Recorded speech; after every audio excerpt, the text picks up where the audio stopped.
بگیرید همسایه از این شیرینی ها بگیرید. مایلش همسایه جان. همسایه جان دیوانه کن اینقدرم یکرم میخشره بولیشتاش گودار پر نکردید نه پر گیرید نمی من به معقول همسایه این پسوده هاتون اکجا گرفتید؟ چی بود که؟ اینها امات موندگی ویروس من خوشروهاش گرفتم نقصش گرید نمی پسوده های منبع چی شده است؟ اینقدر هم چیزهای خانه ما به ایراد گرفتید همسایه دیگر گپ نیست می؟ دخترتان نقص می؟ ای ها نگوید دخترم نقص گوید خدا به شکر شوهر کرد ای مبارک شود رحمت کار برفت است دخترم از طرفی کارخانهش خارجه برفته آمد کریر کرد اسمی ها کارای خانه همش قیسیمش خودش میکند ای دختری من کو السلام علیکم خوش آمدید علیکم السلام بجان چای من خودم میریزم خوش دست بجان البته چی خورو پختمانم کلین جان شما درستان به دیر نکنید روید من خودم خوراک پخته میمونم احتیاط شده روید کلین جان خوب شده است بجان رحمت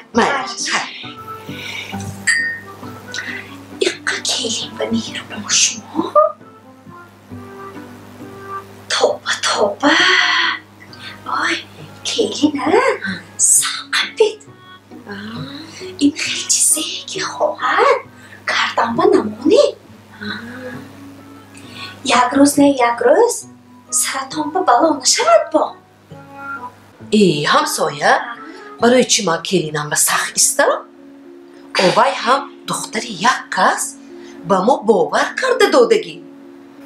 کلینی من دانشگاه به ختم کننده امتحان دارن